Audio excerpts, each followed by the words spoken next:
Welcome to Life by Design, episode 328.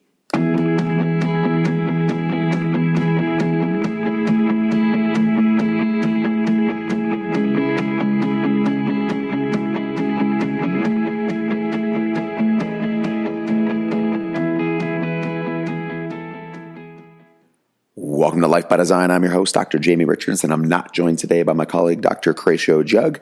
We are creators of Life by Design with 25 certified locations worldwide, and each week on the show, we discuss the principles and the practice of Life by Design. Today's episode is brought to you by Bonfire Fish Oil. Bonfire believes it's the world's best tasting fish oil. Both kids and adults love it. World's best tasting fishoil.com. Today we're talking about role models, and I'm flying solo today. We just finished up a great event for Life by Design over the weekend, and I'm here one of the few times home alone. So if kids happen to pop in at the end of this podcast or during this podcast, that would be more normal. But right now I'm taking advantage of the time you really get a chance to sit down and record this podcast and really dig in and share some of these concepts with the listeners, you.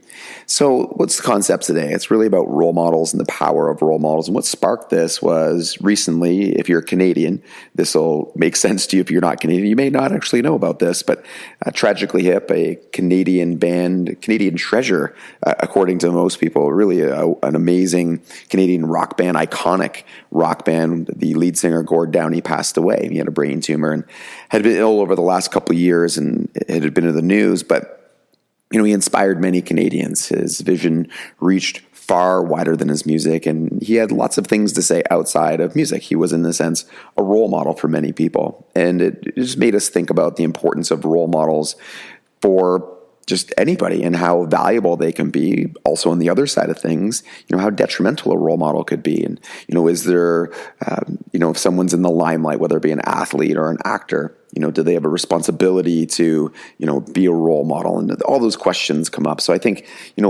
really important, thoughts today would be, why do I need a role model?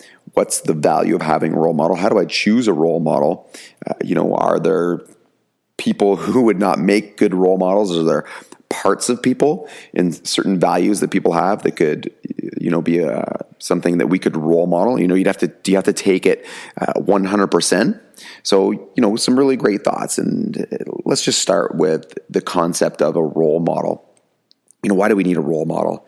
Isaac Newton said, the reason I can see so far is because I stood on the shoulders of giants. And that's a quote that's been used over and over again in different contexts.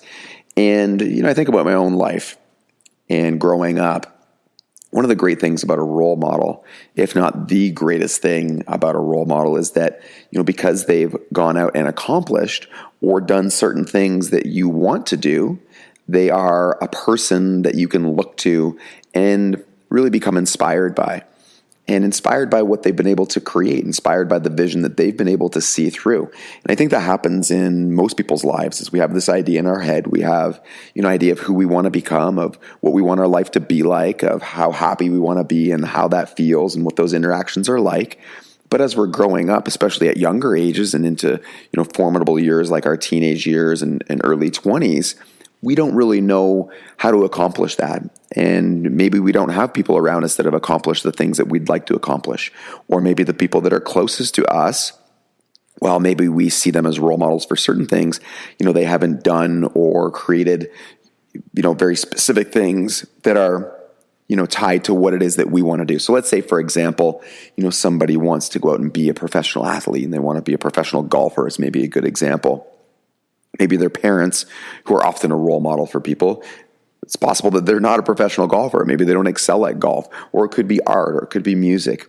And so we turn away from, what is next to us, being parents or siblings or other people that are close to us, and we look to people who have accomplished and achieved. And I think, that's the number one, really, to me, most valuable component of having a role model, is seeing things that have been done and created where, we haven't done them or created them ourselves. And it gives us the inspiration, the ability to, recognize that, wow, somebody else could do this and somebody else has done this. It's a real life example. I love the Tony Robbins quote that success leaves clues. And, if you want to be successful in terms of, a sporting event or an athletic endeavor, then obviously finding someone who's been successful at that. If you want to be financially successful, then finding someone who's been successful and created wealth or financial abundance. If you want to be healthy, find someone who's been and able to achieve really extreme levels of health. So you can see how this applies, especially if you're having a hard time accomplishing something. The next piece, and one of the other reasons this can be important, is it allows us to really, in many cases, find somebody that we can work with. So maybe you're not going to be able to work with a Tiger Woods if golf is something that you're striving towards, but, finding those people, maybe it's a Tiger Woods Golf Academy, maybe it's a Tiger Woods, a DVD or course, or in another area. It could be music. Again, I use that as an example. Could be anything. So this is oftentimes where people turn to their coaches as role models. So maybe their coach didn't become a professional athlete, or maybe they didn't achieve, the ultimate success as a professional athlete. But, we look to them because they can instruct us. They can teach us. This applies to health. It applies to school. It's one of the reasons why people often turn to their teachers as role models. And this applies all over the place. So, number one, we can find role models that help us achieve a vision. Number two, we can find role models that can actually tangibly be a part of the teaching process, tangibly help us bridge the gap between where we are and what we want to accomplish. It also brings up a very important question, which is, let's say, and I've used Tiger Woods a couple times, so I think it's a great example. Maybe Tiger Woods is a really good role model for golf, but based on Tiger Woods' history, maybe he's not a great role model for relationships. So do you have to take somebody, fully part and parcel and say, all right, if this person's going to be a role model for me, I have to, role model everything about their activities or their values or their personality? No, that's not the case. I think that you can pull pieces from people. And, if not, I think a lot of people are going to be disappointed and have been disappointed by the role models that they've chosen over their lifetime. And I don't think it has to be that way. I think if you understand that, people aren't perfect, that these role models are human, that they're not, just on a screen or in a book or in some type of, digital form, that they're real people. Meaning, sure, we can look up to them, we can be motivated or inspired by what they've done, but if they do something or take an action that, doesn't match with our values, we don't have to throw everything out. We don't have to say, well, they're role modeling as an athlete or their role modeling as a singer isn't something that I could emulate. It is absolutely something that you can emulate. It's absolutely something that you can use to your advantage. And it really, I think, opens up the ability to have hundreds of different role models.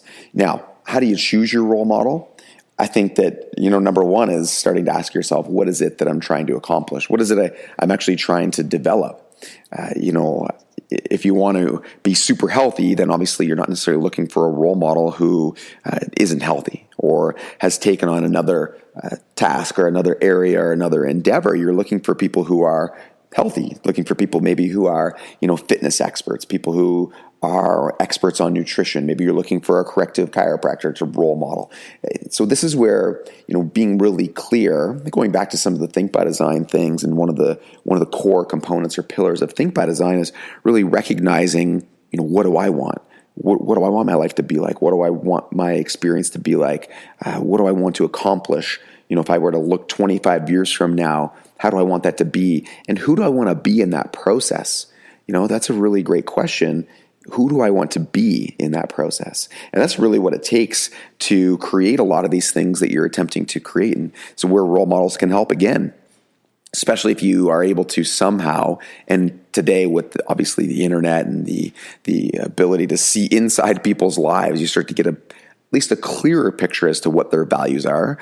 To a large degree, people still have their privacy, and we don't know what happens, entirely behind the scenes. But, seeing people and learning more about them, you start to be able to understand that it's their character that they developed in order to become successful. We'll often say, it takes a certain type of person to be healthy. It takes a certain type of person to be wealthy. It takes a certain type of person to raise children. So, becoming that person and looking for those role models. what I'm saying is you may have separate role models for different parts of your life. One may be for, tasks that you're trying to accomplish. You may have role models for, professional goals. You may have role models for character development and other values. And, really the other piece that I think is really an important component, and as a father, this is obviously a very important component to me, is, role modeling as a parent. That's probably an entirely other podcast, but to me, it's one of the most important things we can do as parents. And, there's no question that parenting is absolutely difficult.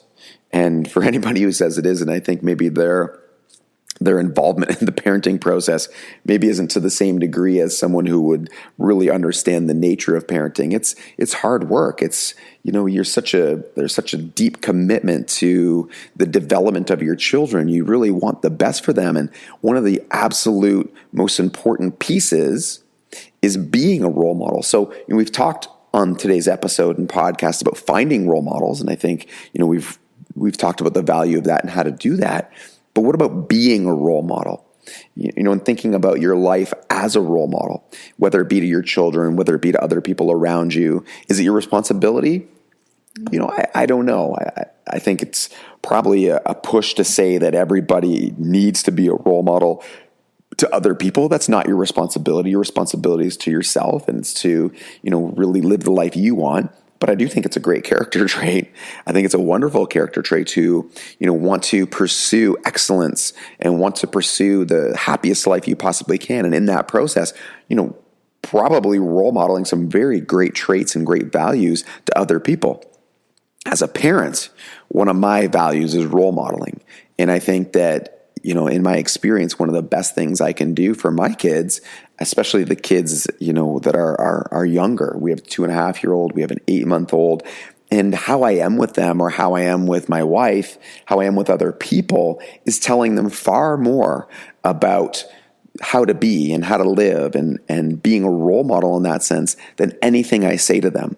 And it goes back to health as a great example. And obviously that's one of the big things for us at Life by Design, very wrapped up into the health realm. I can tell my kids that eating a certain way is healthy. I can tell them that training or exercising, that, showing up for my structural checkups, going through my own goals, waking up early, being happy, pursuing the things that make me happiest. All of those things are me not just doing things that I want to do, and I really am doing them for me, and I really am striving, but the fact that I've thought them out and that I'm pursuing them also has this really awesome and extraordinary side effect, and that's I'm showing my kids, I'm role modeling for my kids what they could be doing. And if they see that I'm happy, and if they see that, I am able to live a long, vibrant life, if I'm able to contribute, if I'm able to make a difference, if I'm able to have an impact on other people's lives, and they see that, they come to the practice and they see how, what we're able to do has an impact on other people, how they're happier, on how they interact with us, on how they respect us. They see that and they want that for themselves. They're not going to have to look further than the people that they spend every day with, the people that, love them the most. So if you're a parent and you're listening in, or you're even contemplating having kids, I really do think that, not just finding role models for yourself and being conscious of the role models your kids are choosing and playing a role in that and having a conversation about that, but also role modeling for them. I think that's the big piece. And if I can leave you with anything on today's podcast, if I can have you really anchor to any thought, it's that you could be an incredible role model for your children. You could be an incredible role model for other people. And if you live your life in the way that you want to, and you achieve and accomplish and strive and overcome challenges and obstacles, wow, I just think that could be an amazing difference maker for your children's lives. So go to the show notes, guys. There's our Think by Design manual there. It's a great manual. It talks about a lot of the things we talked about today, but it gives you action steps on how to start this. So if you haven't done this for your own life, if you haven't started mapping out what you want, considering who you are, what your character is, who you'd like to be, and in order to accomplish all those things, then the Think by Design manual is a great, great place to start. So you can go there at lifebydesign.com/podcast, and you can look for today's episode and you'll find the download there.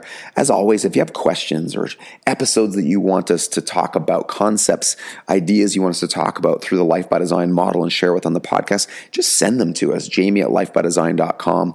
Put them on the Facebook page, leave notes below the feed. We're happy to take those into consideration. We're happy to answer those on the podcast. I love doing that. I love sharing with you guys. I love you guys listening in, and I can't wait to speak to you next week. Until next time, thank you for joining the ride to 1 million families worldwide living life by design.